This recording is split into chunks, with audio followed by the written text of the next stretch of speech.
ರಾಜ್ಯದಲ್ಲಿ ಜೋರಾಗ್ತಾ ಇದೆ ಕಾವೇರಿಯ ಕಿಚ್ಚು. ಸಿಡಿದೆದ್ದಿದ್ದಾರೀಗ ಸಂಘಟನೆಗಳು. ತಮಿಳುನಾಡಿಗೆ ಕಾವೇರಿ ನೀರು ಬಿಡುಗಡೆ ಖಂಡಿಸಿ ಆಕ್ರೋಶ ವ್ಯಕ್ತವಾಗ್ತಾ ಇದೆ. ಕಾವೇರಿದ ಕಿಚ್ಚು.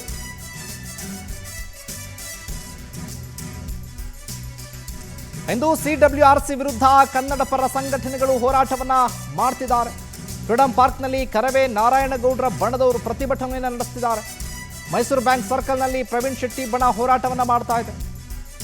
ಮಧ್ಯಾಹ್ನ 12:30ಕ್ಕೆ ವಾಟಾಳ್ ನಾಗರಾಜ್ ನೇತೃತ್ವದಲ್ಲೂ ಕೂಡ ಹೋರಾಟ ಇದೆ. ಮೈಸೂರು ಬ್ಯಾಂಕ್ ಸರ್ಕಲ್ನಲ್ಲಿ ಕಪ್ಪು ಪಟ್ಟಿಯನ್ನ ಪ್ರದರ್ಶಿಸಿ ಹೋರಾಟವನ್ನ ಮಾಡೋದಕ್ಕೆ ನಿರ್ಧಾರ ಮಾಡಿಕೊಂಡಿದ್ದಾರೆ. ಇದೇ ವಿಚಾರವಾಗಿ ಈಗ ಕಿಚ್ಚು ಕೂಡ ಜೋರಾಗಿದೆ ರಾಜ್ಯದಲ್ಲಿ. ತಮಿಳುನಾಡಿಗೆ ಕಾವೇರಿ ನೀರು ಬಿಡುಗಡೆಯನ್ನ ಖಂಡಿಸಿ ಆಕ್ರೋಶ ವ್ಯಕ್ತವಾಗ್ತಾ ಇದೆ. ಸಿಡಬ್ಲ್ಯೂಆರ್ಸಿ ವಿರುದ್ಧ ಕನ್ನಡ ಪರ ಸಂಘಟನೆಗಳು ಹೋರಾಟವನ್ನ ಮಾಡೋದಕ್ಕೆ ನಿರ್ಧಾರ ಮಾಡಲಾಗಿದೆ. 15 ದಿನಗಳ ಕಾಲ 3500 ಕ್ಯೂಸೆಕ್ ನೀರು ಪ್ರತಿದಿನ ಬಿಡಬೇಕು ಅನ್ನುವಂಥ ಆದೇಶ. ನಮ್ಮಲ್ಲೇ ಕೂಡ ನೀರಿಲ್ಲ, ಇಂಥ ಸಂದರ್ಭದಲ್ಲಿ ನೀರನ್ನು ಬಿಡೋದಾದ್ರೂ ಹೇಗೆ ಅಂತ ಹೇಳಿ ರೈತರು, ಕನ್ನಡ ಪರ ಹೋರಾಟಗಾರರು ಆಕ್ರೋಶವನ್ನ ವ್ಯಕ್ತಪಡಿಸ್ತಾ ಇದ್ದಾರೆ. ಹೆಸರಿದೆ ವಿಚಾರಕ್ಕೆ ಸಂಬಂಧಪಟ್ಟ ಹಾಗೆ ಹೆಚ್ಚಿನ ಅಪ್ಡೇಟ್ಸ್ ಅನ್ನ ಕೊಡ್ತಾರೆ ನಮ್ಮ ಪ್ರತಿನಿಧಿ ಶಶಿಧರ್. ಲೈವ್ನಲ್ಲಿ ಜಾಯ್ನ್ ಆಗ್ತಾ ಇದ್ದಾರೆ. ಶಶಿಧರ್, ನೋಡ್ತಾ ಇದ್ದೀವಿ ಕಾವೇರಿಯ ಕಿಚ್ಚು ಜೋರಾಗ್ತಾ ಇದೆ, ಹೋರಾಟ ಕೂಡ ತೀವ್ರಗೊಳ್ತಾ ಇದೆ. ಈ ವಿಚಾರವಾಗಿ ಅಪ್ಡೇಟ್ಸ್ ಕೊಡೋದಾದ್ರೆ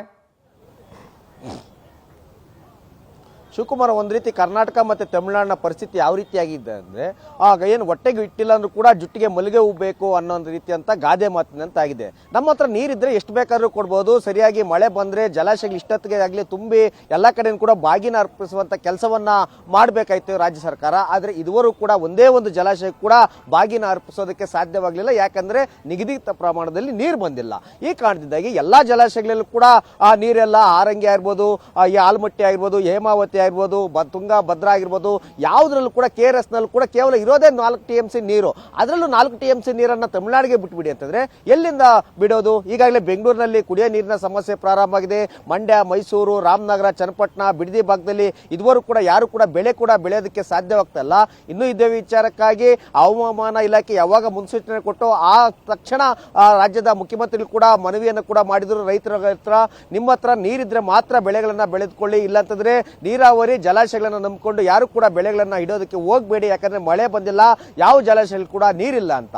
ಇಂಥ ಸಂದರ್ಭದಲ್ಲಿ ಈ ತೀವ್ರವಾದಂತಹ ಬರಗಾಲ ಇರುವಂತಹ ಸಂದರ್ಭದಲ್ಲಿ CWRCC ಬಂದು ಅಲ್ಲಿರುವಂತಹ ನೀರಾವರಿ ತಜ್ಞರು ಬಂದು KRS ಡ್ಯಾಮ್ನಲ್ಲಿ ಎಷ್ಟು ಪ್ರಮಾಣದಲ್ಲಿ ನೀರಿದೆ, ಈ ಕರ್ನಾಟಕಕ್ಕೆ ಎಷ್ಟು ಪ್ರಮಾಣದಲ್ಲಿ ನೀರು ಬೇಕಾಗುತ್ತೆ, ಅದೇ ರೀತಿಯಲ್ಲೂ ಕೂಡ ಉಳಿದ ಬಂತ ನೀರನ್ನ ತಮಿಳುನಾಡಿಗೆ ಎಷ್ಟು ಪ್ರಮಾಣದಲ್ಲಿ ಕೊಡಬಹುದು ಅಂತ ಹೇಳ್ಬಿಟ್ಟು ಒಂದು ರೀತಿಯಂತ ವರದಿಯನ್ನು ಆಧರಿಸಿ ತೀರ್ಮಾನವನ್ನು ಕೊಡಬೇಕಾಯ್ತು. ಆದ್ರೆ ಏಕಾಏಕಿಯಾಗಿ ಜಲಾಶಯದಲ್ಲಿ ನೀರೇ ಇಲ್ಲ, ಆದ್ರೂ ಕೂಡ ಈ ರೀತಿಯಾಗಿ ತೀರ್ಮಾನ ಕೊಟ್ಟಿರೋದು ಸರಿಯಲ್ಲ.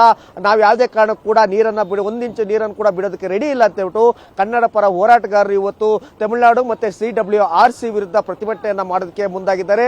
ಮಲ್ಲೇಶ್ನಲ್ಲಿ 11 ಗಂಟೆಗೆ ಶಿವರಾಮೇಗೌಡರು ಪ್ರತಿಭಟನೆಯನ್ನ ಪ್ರಾರಂಭ ಮಾಡಿದ್ರೆ, ಅದೇ ರೀತಿ ಕೂಡ ಫ್ರೀಡಂ ಪಾರ್ಕ್ ನಲ್ಲಿ ಕರ್ವೆ ರಾಜ್ಯಾಧ್ಯಕ್ಷ ಅಂತ ನಾರಾಯಣಗೌಡರು ಕೂಡ ಅವರು ಬಣದಿಂದ ಕೂಡ ಪ್ರತಿಭಟನೆಯನ್ನ ಮಾಡ್ತಾರೆ. ಅದೇ ರೀತಿಯಲ್ಲಿ ಕೂಡ ಮೈಸೂರು ಬ್ಯಾಂಕ್ ಸರ್ಕಲ್ ನಲ್ಲಿ ಪ್ರವೀಣ್ ಶೆಟ್ಟಿ ಬಣ ಅವರು ಕೂಡ ಪ್ರತಿಭಟನೆಯನ್ನ ಮಾಡೋದಕ್ಕೆ ಮುಂದಾಗಿದ್ದಾರೆ. ಅದಾದ ನಂತರ 12:30ಕ್ಕೆ ವಾಟಾಳ್ ನಾಗರಾಜ್ ಅವರ ನೇತೃತ್ವದಲ್ಲಿ ಕಪ್ಪು ಬಟ್ಟೆಯನ್ನ ಧರಿಸಿ ರಾಜ್ಯ ಸರ್ಕಾರ, ತಮಿಳುನಾಡು ಮತ್ತೆ CWRC ವಿರುದ್ಧ ಪ್ರತಿಭಟನೆಯನ್ನ ಮಾಡೋದಕ್ಕೆ ಮುಂದಾಗಿದ್ದಾರೆ. ಹೀಗಾಗಿ ಕನ್ನಡ ಪರ ಹೋರಾಟಗಾರರು ಕನ್ನಡ ನೆಲ, ಜಲ, ಭಾಷೆ ಅಂತ ಬಂದಾಗ ಎಲ್ಲರೂ ಕೂಡ ಸ್ವಾಭಿಮಾನ ಬಿಟ್ಟು ಒಂದಾಗಿ ಇವತ್ತು ಕೇಂದ್ರ ಸರ್ಕಾರ ಮತ್ತೆ CWRC ವಿರುದ್ಧ ಪ್ರತಿಭಟನೆ ಮಾಡೋದಕ್ಕೆ ಮುಂದಾಗಿದ್ದಾರೆ. ಇದಕ್ಕೆ ತಮಿಳುನಾಡು ಮತ್ತೆ CWRC ಏನಾದ್ರು ಮಣಿಯುತ್ತಾ, ಇಲ್ಲ ಅಂತಂದ್ರೆ ರಾಜ್ಯ ಸರ್ಕಾರ ಈಗಾಗಲೇ ರಿಟ್ ಪಿಟಿಷನ್ ಅನ್ನು ಹಾಕೋದಕ್ಕೆ ಕೂಡ ಮುಂದಾಗಿದ್ದಾರೆ. ಆ ಒಂದು ಹೋರಾಟ ಯಾವ ರೀತಿಯಾಗಿ ಸಿಗುತ್ತೆ? ಯಾಕಂದ್ರೆ ನೀರಾವರಿ ತಜ್ಞರು ಸರಿಯಾದಂತ ವಾದವನ್ನ ಮಣ್ಣೆ ಮಾಡಬೇಕಾಯ್ತು, ಸರಿಯಾದಂತ ವರದಿಯನ್ನು ಕೂಡ ಕೊಡಬೇಕಾಯ್ತು, ಮತ್ತೆ ಅದೇ ರೀತಿಯಲ್ಲಿ ಕೂಡ ವಕೀಲರು ಕೂಡ ವಾದವನ್ನ ಮಾಡಬೇಕಾಯ್ತು. ಆ ಎಲ್ಲ ಒಂದ್ ಕಡೆ ರಾಜ್ಯ ಸರ್ಕಾರ ವಿಫಲವಾಯ್ತಾ ಅನ್ನೋ ಪ್ರಶ್ನೆಗಳು ಕೂಡ ಕಾಡ್ತಾ ಇದೆ ಶಿವಕುಮಾರ್. ಥ್ಯಾಂಕ್ ಯು ಶಶಿಧರ್ ನಿಮ್ಮೆಲ್ಲ ಮಾಹಿತಿಗಾಗಿ.